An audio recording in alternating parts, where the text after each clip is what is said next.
This is the answer key and lessons for Algebra 1, Common Core Regents Exam, June 17, 2015. Part 1, Multiple Choice. There are 24 questions in multiple choice, and you have to answer each question. So I will go through the steps in which you need to apply to do this and be successful. So number 1, the cost of airing a commercial on television is modeled by the function C of n is equal to 110n plus 900, where n is the number of times the commercial is aired. Based on this model, which statement is true?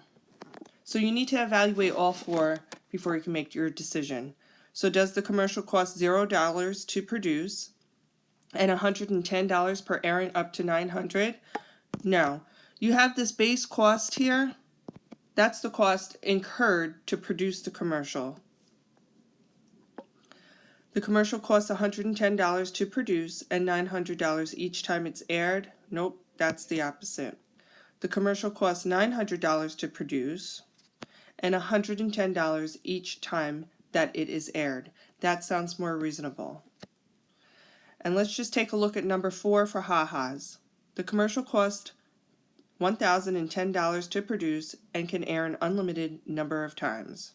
Okay, this has no application to this function whatsoever, so it's definitely not that one. The graph below represents a jogger's speed during her 20-minute jog around her neighborhood. Which statement best describes what the jogger was doing during the 9 through 12-minute interval of her jog? Okay, so 9 through 12 is this right here. So as you can see, nothing's going on, but something really is. Was she standing still? She definitely didn't increase her speed, because that's where you're going to see increases like this. Okay, so that's not going on. Let me change the color.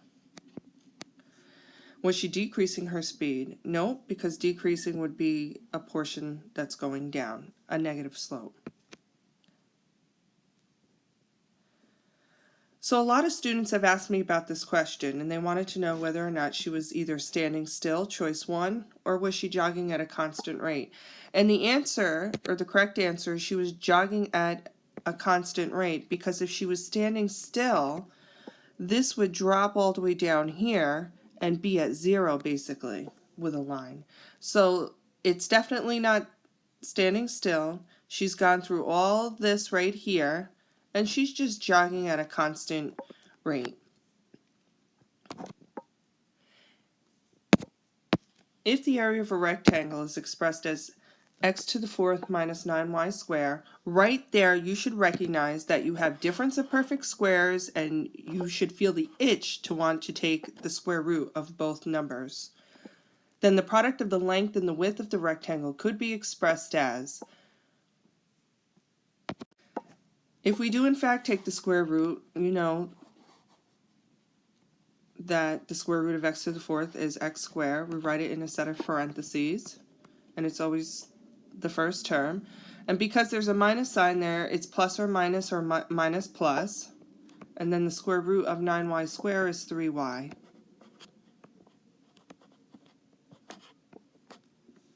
Okay, so the answer for this is choice 2. Which table represents a function? So the only thing that we're going to evaluate are the x values. Okay, we don't care about the y values as far as functions are concerned. Okay, and we have 2 repeating values of 4, so that's not a function. If we evaluate number 3 right next door to it, I have good numbers that don't repeat. If we evaluate number 2, the zeros repeat in number 4, the zeros repeat there as well, so obvious choice is 3. Which inequality is represented in the graph below? I see a solid line, so I know I'm going to have an equal sign in the inequality, and all 4 choices have that. Then I see shading above the line, so that means all my values for y are greater than the line, or higher than the line. So how do I know which one's greater? We read from left to right. And as I go from left to right, I have the bigger open sign here, so that's how I know it's greater than. And if I look here to the left, before I get to the right, I have the smaller than symbol. So it's the greater than symbol, and all my values for y are greater than, so that eliminates 2 and eliminates 4. So now I've narrowed it down to 1 and 3. But I have a y-intercept that's going to help me. Is it a positive 4 or is it a negative 3? And if I look at the graph, this line intersects the y-axis at 4. So the answer to this is choice 1. Mo's farm stand sold a total of 165 pounds of apples and peaches. She sold apples for $1.75 per pound and peaches for $2.50 per pound. If she made $337.50, how many pounds of peaches did she sell? Okay, so let's underline some important information. We have a total of 165 pounds. We have a total cost of $337.50. That right there tells me I have two variables and I'm going to have system of equations.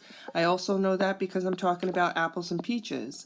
And a lot of times on a Regents exam, they're either talking about two different types of fruits, two different types of vegetables, movie tickets with regard to children and adults, carnival tickets, anything along those lines. So in this case, it's apples and peaches.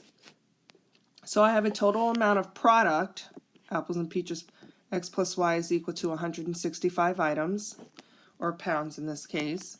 And in terms of cost, I have apples, $1.75 per pound, so it's $1.75x plus $2.50 per pound, so that's times y, is equal to the total cost of $337.50. Now the question is, how many pounds of peaches? So that means we need to solve for y. So there's two ways in which to do this. You can do this graphically on the calculator, or you can do this algebraically. So since I don't have, it's easier for me to just do it algebraically as opposed to graphically. I'm going to do it that way. In either case, you're going to have to solve for y. So for the first equation, I get y is equal to 165 minus x. And then for this equation over here, I get 337.50 minus $1.75x divided by $2.50 is equal to y. If you do the math and you do it on a separate sheet of paper, you're going to subtract $1.75x from both sides, and then you end up dividing by $2.50. So instead of showing you all the work, which you should be familiar with anyways, I'm just going to go ahead and write it in order to save some space. So then we take what y is equal to, and since y's are equal to each other, we can take what they're equal to and set them equal. So 165 minus x is equal to 337.50 minus $1.75x, all divided by $2.50. Next, we go ahead and cross multiply these values, and you're going to have to distribute 250. So 250 times 165 is $412.50 minus 250x is equal to 337.50 minus $1.75x. So let's get the like terms together using inverse operations. I'm going to go ahead and add 250x to both sides so I can get a positive value for the coefficient of x. And then I'll subtract 337.50 from both sides.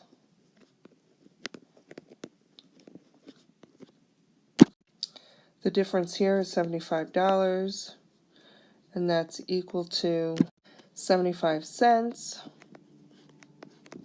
And then we divide out 75 cents. So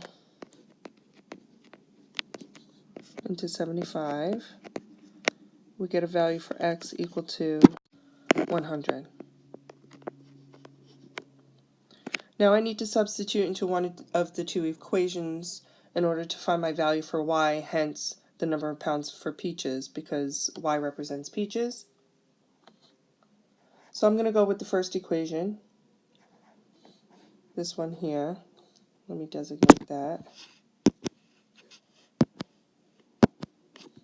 It doesn't matter which equation you go with, you just try to find the easier one to go with. Okay, so this equation right here is what I'm going to substitute my value for x, this one.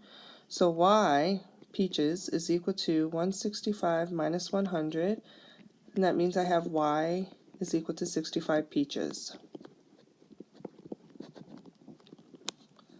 So there's your answer. Now if you put these two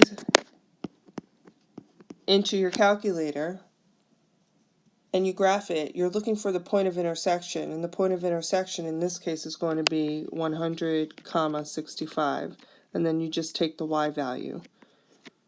Okay, so that's the application graphically. A lot of work for one problem. A pattern of blocks is shown below, so I have all these terms. That means n is equal to 1, n is equal to 2, n is equal to 3, and n is equal to 4. And you're going to count up the boxes, so I would do that and write the results above. 2, 4, 6, 8, 10. 4 times 3 is 12, 13, 14. Okay, now I need to figure out which one of these equations is going to represent the patterns of blocks. So if I take a look at the first one here, I'm going to substitute 1, right? Term 1 is 1. And add 4 to it, I get 5. I don't get the 2 like I'm supposed to up here. So 1 is not going to work. I'm going to jump over to number 3 because 2 is kind of a little confusing. So I'm going to substitute 1 in and subtract 2, and I get 4 minus 2 is 2. That works. Then I'm going to substitute the 2 in and subtract 2, and I get 8 minus 2 is equal to 6. That works. So substitute the 3, get 12, subtract 2, I get 10, and 4 times 4 is 16, minus 2 is equal to 14. So this one works, choice 3. Now you need to know the difference between when you're doing just substitution of your values for n, like we just did, or when you're using values prior to them, and that's where this comes in. That subscript n minus 1 means take the value of the last term and substitute it in. So we know the first term already is equal to 2. Okay, that's provided. We already know that. That refers to this. And what we're going to do for the second term is we're going to substitute that 2 in and then add 4 and get 6. Then for the third term, we're going to substitute this 6 in, add 4, and get 10. And then substitute for the fourth term the 10, add 4, and get 14. So this one works as well. So the answer is 2 and 3, choice 3. Number 23, what are the solutions to the equation x squared minus 8x is equal to 24? Well, there's two ways in which to solve this problem.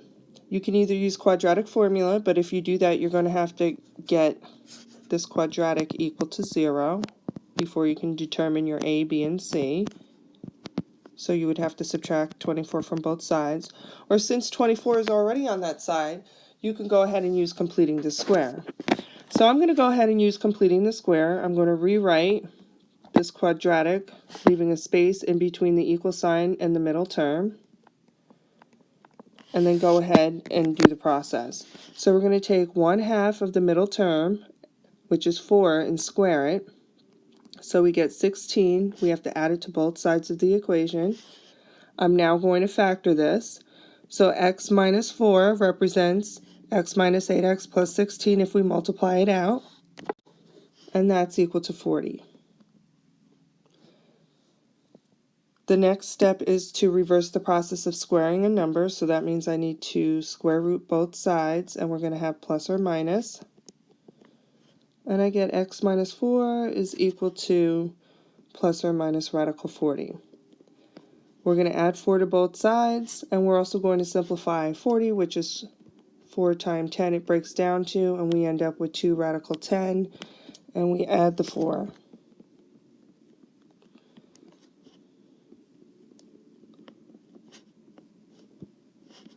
And there we go. So positive 4 plus or minus 2 radical 10 is choice 1. Natasha is planning a school celebration and wants to have live music and food for everyone who attends. She has found a band that will charge her $750 and a caterer who will provide snacks and drinks for $2.25 per person. If her goal is to keep the average cost per person between $2.75 and $3.25, how many people P must attend? Okay, this one is a little toughy. You really needed to think about this. I certainly did. So I came up with somewhat of an equation. We have a flat fee, $750, a flat cost that needs to be covered, and then $2.25 per person. If we go with the average cost per person at $2.75, then 50 cents will go towards the $750 charge because, all right, so let me just explain to you what I want to do. So 2.75, right? If we take $2.25 per person, that leaves us with 50 cents. And that gets applied to $750. So if we take $750 and divide out 50 cents, we get 1,500. So we would need, in this case, 1,500 people. On the other hand, if we were to charge $3.25 and we subtract $2.25 per person, we get a difference of $1. And then we take $750 and divide by the dollar, and we get $750. So the total amount of people you would need is in between $750 and $1,500. So that's choice 4.